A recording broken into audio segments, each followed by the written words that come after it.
في الفيديو ده هقول لك عن كل حاجة محتاج تعرفها عن الاستضافات أو الهوستنج. فجهز قهوتك ووريني ضحكتك ويلا نبدأ الفيديو.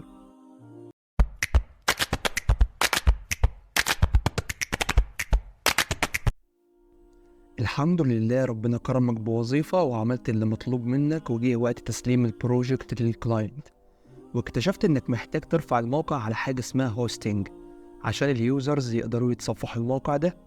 فبحثت وعرفت إن الهوستنج عبارة عن مكان أو مساحة على الإنترنت تقدر تستضيف موقعك أو موقع الكلاينت عليها. أنا جاي ألحقك بقى قبل ما تشتري وأقول لك إزاي تختار الهوستنج المناسب ليك أنت وإيه أنواع الهوستنج عشان ما ترميش فلوسك على الأرض. الفيديو ده مش إعلان ولا أي حاجة، ولكن أنا جاي أفهمك كل حاجة بالتفصيل عن الهوستنج، فركز معايا. لو سألت نفسك دلوقتي وقلت يعني إيه هوستنج أو وات إز هوستنج، هقول لك الاستضافة أو الهوستنج عبارة عن مساحة على الإنترنت بتتيح لي إن أنا أستضيف الموقع بتاعي أو بتاع الكلاينت عليها بكل سهولة، عشان طبعا الموقع بتاعي يبقى أكتف واليوزرز أو المستخدمين يقدروا إن هم يخشوا على الموقع ده. تاني حاجة عايز أتكلم فيها الاستضافة دي بتشتغل إزاي أو how does web hosting work. أنا هتكلم بطريقة هاي ليفل شوية عشان عايز أحط عينك بس على الهوستنج، ولكن لو أنت عايزني أشرح لك في المستقبل إن شاء الله الدومين نيمز والدي ان اس سيستم والحاجات دي كلها بتشتغل ازاي بطريقه مور ديتيلز، عرفتني في الكومنتس وان شاء الله هشرحها لك في المستقبل القريب. خلينا نرجع لموضوعنا.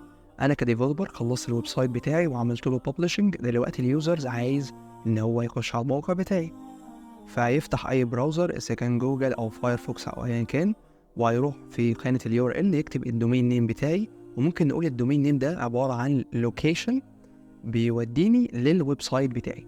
وبعد كده اما بيكتب كده وضغط انتر، الدي ان اس سيستم كل اللي هو بيعمله ان هو بياخد الدومين بتاعي ده ويعمله كونكت بالهوستنج بتاعي ده، طبعا بطريقه هاي ليفل خالص، احنا ما اتكلمناش في تفاصيل خالص.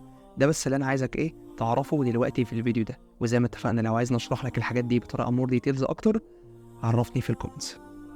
تالت حاجة عايز أقول لك عليها إن في أنواع مختلفة من الهوستنج أو ممكن نقول types of hosting، والأنواع بتاعتها كتيرة جدا، ولكن إحنا هنتكلم على البوبيلر هوستنج وهنتكلم بالتحديد على 6 منهم. أول حاجة عندي الشيرد هوستنج، الديدكتد هوستنج، الفي بي اس هوستنج، الكلاود هوستنج، المانج ووردبريس هوستنج، الريسلر هوستنج، وهنبدأهم من أول حاجة لآخر حاجة إن شاء الله، وهشرح لك كل حاجة بتعمل ايه بالتفصيل ومميزاتها وعيوبها. اول استضافه هتكلم عليها اللي هي الشيرد ويب هوستنج، ومن اسمها كده شيرد يعني استضافه مشتركه. يعني ايه برضك استضافه مشتركه؟ دلوقتي مثلا انا كمصطفى رحت اشتريت من شركه معينه الشيرد ويب هوستنج دي، وواحد تاني وليكن اسمه احمد اشترى من نفس الشركه الشيرد ويب هوستنج، فده معناه ان في سيرفر واحد فقط هو اللي بيخدم الويب سايت بتاعي وبيخدم الويب سايت بتاعه. طيب يعني ايه برضك سيرفر واحد؟ سيرفر ده بكل بساطه عباره عن جهاز كمبيوتر عادي جدا زي بتاعنا، في برضك هارد ديسك، في رامات، في بروسيسورز، ولكن في امكانيات مختلفه شويه عشان يقدر يستحمل الضغط، عشان طبعا بيقعدوا ممكن تقعد سنين الاجهزه السيرفر دي ما تتقفلش، فبيبقى ليها ايه حاجات يعني كونفيجريشن مختلف. ده مش موضوعنا، خلينا نتكلم في اللي احنا عارفينه. طيب انت لسه ما فهمتش برضك يعني ايه شيرد؟ تعال اديك مثال في الحياه الواقعيه بتاعتنا. دلوقتي انت عندك شبكه واي فاي في البيت، الشبكه بتاعت البيت ديت في اشخاص كتيره بيستخدموها، يعني هي شبكه واي فاي واحده ولكن في اكتر من جهاز بيقدر اللي هو يكونكشن او يكونكت الشبكه دي. ده بالظبط نفس الموضوع اللي بيتم في الشيرد هوستنج. دلوقتي هتكلم على مميزات الشيرد هوستنج او البنفيتس اوف شيرد هوستنج. اول ميزه معايا ان هي سهله الاستخدام جدا، ممكن اعمل لها سيت اب بسهوله. تاني ميزه معايا ان هي اختيار كويس لو انا عندي بيسك ويب سايت. تالت ميزه طبعا معايا وان انا بدور عليها وكلنا بندور على التكلفه بتاعتها قليله جدا، واي حد يقدر يشتريها. وليه؟ طبعا ده بسبب اللي انا قلت لك قبل كده ان في سيرفر واحد ممكن في اكتر من حد يكونكشن منه، ان في شيرد زي ما اتفقنا. رابع حاجه ان الكنترول بانر بتاعت لوحه التحكم بتاعتي فريندلي، يعني انا اقدر اتعامل معاها بشكل كويس. دلوقتي هبدا اتكلم على عيوب الشيرد هوستنج او الديس ادفانتج اوف شيرد هوستنج. اول حاجه طبعا اللي انا عندي اكسس على limited resources، وده امر بديهي جدا ان انا عشان بستخدم حاجه شيرد، حاجه مشتركه. تاني حاجه معايا ان البرفورمانس بتاع الويب سايت بتاعي مرة طالع ومرة نازل، وده طبعا بسبب نفس المشكلة اللي أنا بستخدم شيرد هوستنج، يعني حاجة مشتركة، يعني في ويب سايتس مشتركة معايا في نفس السيرفر.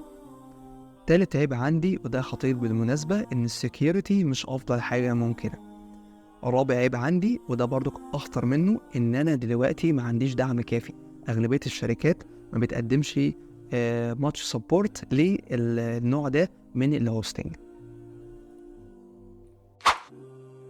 نيجي بقى لتاني نوع استضافة واللي بيحل لنا مشاكل الشيرد هوستنج، اللي هي اسمه الديدكتد هوستنج. وبكل بساطة إن أنا عندي سيرفر واحد بس ده اللي بيخدم الويب سايت بتاعي. طبعا دي ميزة قوية جدا ولكن مكلفة مقارنة بالهوستنج التاني. ركز معايا كده، انت عندك الموقع الويب خاص بك بس، هو المستضاف على الخادم ده بأكمله، فبالتالي هو تحت سيطرتك. تقدر بقى انك تعدل عليه، تعدل على نظام التشغيل والحاجات دي كلها براحتك، بس خلي بالك ان انا قلت لك ان النوع ده غالي مقارنة بالهوستنج التاني، وده طبعا امر بديهي، انت ليك سيرفر للموقع بتاعك بس. دلوقتي انا هتكلم على البنفيتس اوف ديدكتد هوستنج. اول ميزه عندي بكل بساطه زي ما اتفقنا، انا عندي سيرفر بيخدم مواقع بس، فبالتالي انا عندي more control and flexibility على السيرفر ده، يعني انا اقدر اتحكم فيه بشكل افضل وكمان بمرونه عاليه. تاني ميزه معايا ان انا عندي highest security مقارنه بالهوستنج التانية. تالت ميزه عندي ان السيرفر بتاعي most stable، يعني في اغلب الاوقات بيبقى مستقر، وده طبعا ميزه مهمه جدا. دلوقتي انا هتكلم على عيوب الديدكتد هوستنج. طبعا انت توقعت اول عيب عندي هيكون التكلفة، وده امر حقيقي عشان هي مكلفة مقارنة بالهوستنج التانية. تاني عيب عندي اللي هو اتفقنا ان انا بقدر اتحكم في السيرفر، تمام كده، فلازم يكون عندي التكنيكال نولج بالموضوع ده عشان ما بوظش الدنيا. تالت حاجة، لو انا قابلني مشاكل مش هعرف احلها بنفسي، فهضطر اعين ناس او اعمل هاير لناس فعلا شاطرة في الموضوع ده. بعد ما اتكلمنا على الشيرد هوستنج وديدكتد هوستنج، هنبدأ نتكلم على ثالث نوع عندنا اللي هو ال VPS هوستنج.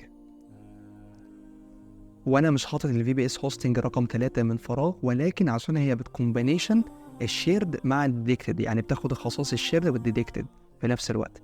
يعني انت فعليا عندك سيرفر ليك لوحدك للويب سايت بتاعك، ولكن السيرفر ده عبارة عن فيرتشوال، مش حقيقي، تمام كده.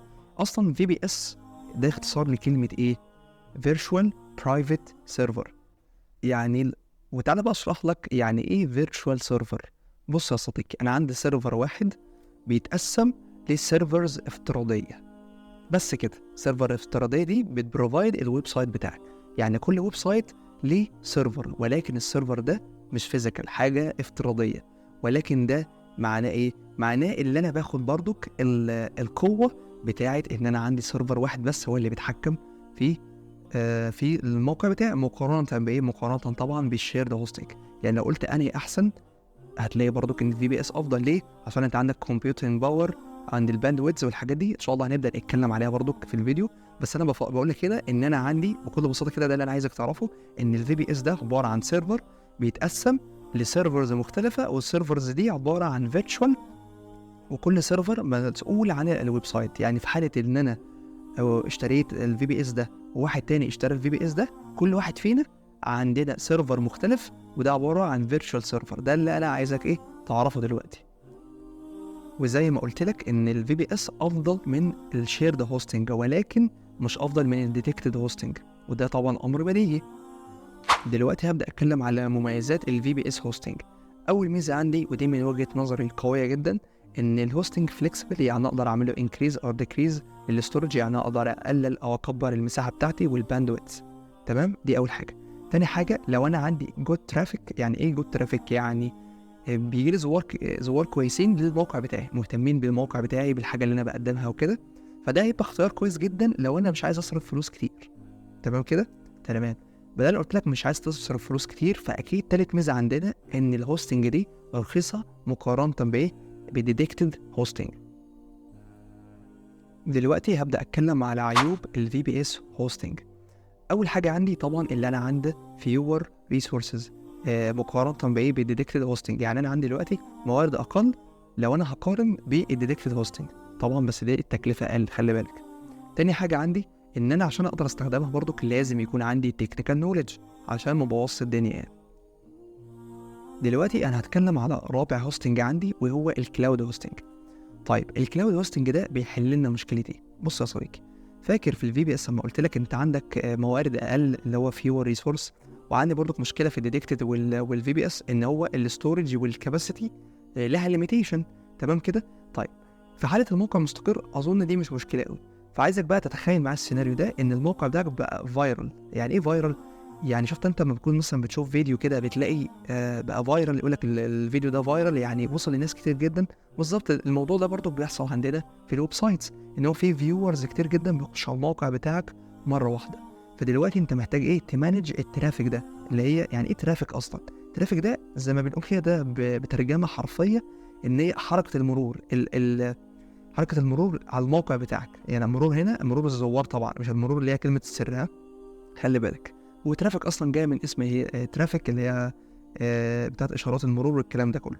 ما علينا، مش عارف على ايه اللي دخلنا في الموضوع ده. تعالى بقى نرجع ايه لموضوعنا تاني. احنا قلنا ان الكلاود هوستنج بتحل لي المشكله دي، مشكله الترافيك، او المشكله اللي انا مش هقدر امانج الموقع بتاعي لو حصل عليه ترافيك كبير جدا بسبب ان الموقع بتاعي فايرال. طب بتحل المشكله دي ازاي؟ ما هو اكيد في حاجه مختلفه ان هي تخليها تحل المشكله دي، صح كده؟ هقول لك بقى يا صديقي ان الكلاود هوستنج ما بيبقاش سيرفر واحد بس هو اللي بيخدم موقعي. خلي بالك في الفي بي اس كان سيرفر واحد بيخدم موقعي، في الديدكتد كان في سيرفر واحد بيخدم موقعي، في الشيرد كان في سيرفر واحد بيخدم مواقع ناس كتيره، تمام كده؟ فهنا بقى الموضوع مختلف، هنا في اكتر من سيرفر بيخدم الموقع بتاعي بس. وطبعا الكلاود هوستنج بالفتره الاخيره بقت منتشره جدا جدا يعني، وكل يوم في ازدياد اكتر. دلوقتي بقى هبدا اتكلم معاك على مميزات الكلاود هوستنج. اول ميزه معايا ودي خطيره بالمناسبه زي ما قلت لك قبل كده، موضوع الهاي ترافيك ده، انك بتهندل الهاي ترافيك. لو حصل هاي ترافيك على الويب سايت بتاعك الكلاود هوستنج بتهندل الموضوع ده. تاني حاجه طبعا انت عارف ان في سيرفر كتير جدا، سيرفرز مختلفه هي مسؤوله عن الويب سايت بتاعك لوحده، فبالتالي الداتا بتاعتك موجوده في اكتر من مكان، فبالتالي صعب ان هي تضيع. في كمان ميزه خطيره ان الهوستنج ده very secure، آمن جدا، وده طبعا حاجة مهمة جدا، موضوع الأمان. ودلوقتي هبدأ أتكلم على العيوب الخاصة بالكلاود هوستنج، وأقول لك العيب بتاعي إن هي غالية بس مش غالية قوي. يعني هي غالية شوية كده مقارنة بإيه؟ بالاستضافات الأخرى أو مقارنة بالهوستنج التانية. خامس نوع هوستنج معايا وده خاص بالورد بريس هوستنج. وانت جاي مثلا تشتري في هوستنج من اي مكان بتلاقي مثلا بيديك اوبشن كده ان تشتري استضافه خاصه بالوردبريس، وده طبعا مفيد جدا للناس بتوع الوردبريس. ليه طبعا مفيد؟ عشان هو بيشيل عنك حاجات كتيره زي موضوع الهوستنج منتين، الويب سايت سبيد، البيك ابس، وحاجات تانية كتيره. وفي المقابل انت بتديله يعني فلوس اضافيه على الحاجات اللي هو بيعملها لك دي. لو جينا نتكلم على المميزات الخاصه بالوردبريس هوستنج، اول حاجه طبعا ان انت مش محتاج تعمل تكنيكال وورك خالص. تاني حاجه انك الموقع بتاعك هيبقى هاي سكيورتي. تالت حاجه ان في فعليا كاستمر سبورت، هاي كواليتي كاستمر سبورت زي ما بيقولوا يعني، خاص بالاستضافه دي، وهيساعدوك لو عندك اسئله او استفسارات. ودلوقتي هنتكلم على عيوب الورد بريس هوستنج. اول عيب عندي انا قلت لك قبل كده اللي احنا بندفع رسوم اضافيه، فبالتالي الاستضافه دي هتبقى غاليه نوعا ما. تاني عيب عندي ان انا متحكم بقيود معينه، فبالتالي لو انا عندي بلجنز مختلفه ممكن ما اقدرش ان انا اعمل لها انستول. دلوقتي هتكلم على اخر نوع عندي من انواع الاستضافات اللي هو الريسلر هوستنج. وبكل بساطه النوع ده بستخدمه لما اكون عايز اعمل ربح مادي. طب بعمل الموضوع ده ازاي؟ بروح وليكن شركه معينه اسمها اكس بشتري منها استضافه ريسلر هوستنج، والاستضافه دي ببدا ابيعها للعملاء اللي عندي عشان اعمل تحقيق للربح بتاعي. بس كده الموضوع بسيط يعني. نيجي بقى للجزئيه مهمه دلوقتي. وانت داخل تشتري استضافه هيقول لك هيديك تو اوبشنز، وده دائما بيديهم لك يعني، يقول لك تشتري اللينكس هوستنج ولا ويندوز هوستنج. فتعالى كده نشوف الاختلافات اللي ما بينهم. اول حاجه طبعا اللينكس انت عارف اللي هي اوبن سورس اوبريشن سيستم، فبالتالي ممكن اي حد يقدر يستخدمه. ولكن الويندوز هوستنج فيها بعض اللايسنس، بتحتاج حاجات لازم تنزلها عشان الويندوز. دي اول حاجه. الاختلاف الثاني اللي اللينكس هوستنج بتبقى ارخص من من الويندوز هوستنج. ليه؟ عشان الويندوز، عشان تشتري الويندوز هوستنج اصلا محتاج انك تبي او تشتري اللايسنس اللي هتشغل اصلا بيها ايه الويندوز هوستنج. بعد المعلومات الكتيرة دي يا صديقي، دلوقتي انت قادر تختار نوع الاستضافة المناسب ليك، وقادر تختار اللي هي لينكس ولا ويندوز وهكذا. وطبعا لو انت عايز تشتري استضافة معينة في شركات كتيرة موجودة في السوق، ابحث بس انت وهتشوف. مش هذكر اي شركة عشان ده مش اعلان وحاجة ما يبقاش بتفضيل الشخص لحاجة معينة يعني. لو انتوا عايزين تدفعوا بقى ايه قولوا لي كده ونعمل لكم اعلان حلو. المهم خلينا ايه في الحاجة الأساسية اللي انا عايز اكلمك عليها. ايه الحاجة بقى دي؟ ان في حاجات لازم تاخد بالك منها وانت جاي تشتري الاستضافة دي. حاجات زي الباندويدث، الاب تايم، الستورج سبيس، والايميل، والباك ابس، والكاستمر سبورت. ان شاء الله هنتكلم على كل واحد فيهم وهقول لك كل واحد فيهم مسؤول عن ايه. تمام كده؟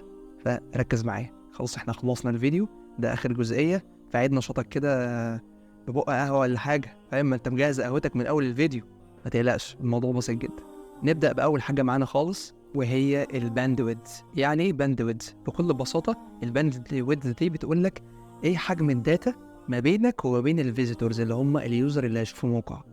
بكل بساطة ركز كده، كل ما الباندويدث ده يبقى أكبر كل ده معناه إن في عدد أكبر هيقدر إن هو يخش على الموقع بتاعك من غير مشكلة. لو الباندويدث قليل فده معناه إن ممكن الموقع بتاعك يبقى أبطأ من المعتاد. تاني حاجة معانا ودي برضو مهمة جدا، موضوع الاب تايم. شركات محترمة بتقدم اب تايم كويس، بتقول لك ان الموقع بتاعك هيكون جاهز امتى للفيزيتورز اللي هم الزائرين يعني، او ممكن نقول عليهم احنا الكلاينتس اللي هيخشوا على الموقع بتاعنا دول، هيبقى جاهز امتى. فهو في الغالب بيبقى 99% على الاقل يعني. تالت حاجة معايا موضوع الستورج سبيس. اختار ستورج سبيس مناسبة ليك انت، مناسبة لاحتياجاتك، تكون كافية فعلا لاحتياجاتك. ما تختارش اي حاجة كده وخلاص، وخليك عارف ان السبيس دي هترفع عليها البيجز بتاعتك، الميديا، الفايلز. فاختار حاجة فعلا مناسبة ليك انت. رابع حاجة موضوع الايميل. موضوع الايميل ده مهم جدا، ان يكون عندك كاستم ايميل خاص بك انت او خاص بالاورجانيزيشن بتاعتك، بيخلي شكلك مور بروفيشنال.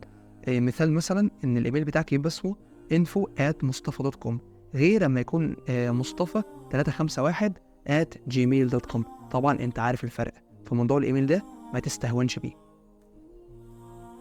خامس حاجة لازم تاخد بالك منها موضوع الباك ابس، ان الاستضافة اللي انت تشتريها من شركة معينة تكون بتقدم لك فيتشر بتاعت الباك ابس. ليه؟ في احتمالية ان الداتا تتمسح، وقلنا قبل كده ان السيرفر ده عبارة عن كمبيوتر، ولكن لو انت عندك باك اب فدي حاجة كويسة جدا. فاهتم برضك ان الاستضافة اللي انت تشتريها يكون فيها الفيتشرز بتاع الباك اب. اخر حاجة معايا خالص اللي هي خاصة بالكاستمر سبورت. طبعا مش عايز اقول لك الميزة دي مهمة قد ايه. هيقابلك مشاكل كتيرة جدا في الهوستنج. لازم الشركة اللي انت هتشتري منها هوستنج فعليا يبقى عندهم كاستمر سبورت، ناس كويسة، وتعرف هتبعت لهم امتى وهتبعت لهم ازاي، وهل في لايف شات ولا لا، وازاي هتشرح لهم المشكلة، وهيبقى في كول ما بينك وما بينهم ولا لا. بص اعرف كل حاجة عن الكاستمر سبورت، وما تقولش لا ده حاجة عادية وبتاع. لا، انت هتقابلك اكتر حاجة تقابلك المشاكل عامة يعني. فالكاستمر سبورت هيساعدوك جدا لو اخترت الكاستمر سبورت الصح. دي اسمهم كاستمر سبورت. فالحاجة دي مهمة جدا، اوعى تغفل عنها. وكده الحمد لله نكون خلصنا الفيديو بتاعنا على خير، واكون شرحت لك كل حاجة محتاج تعرفها بخصوص الهوستنج عشان تقدر تشتري هوستنج كويسة وما ترميش فلوسك على الارض. وزي ما قلت لك ممكن تبحث بقى عن الشركات وتدور بقى عن الهوستنج المناسبة ليك انت. انا كده عملت اللي عليا، انت بقى ساعدني في نشر الفيديو. وكده يا صديقي اشوفك على خير ان شاء الله في فيديو جديد. سبحانك اللهم وبحمدك، لا اله الا انت، استغفرك واتوب اليك. ما تنسوش تدعوا لاخواتنا. مع السلامة.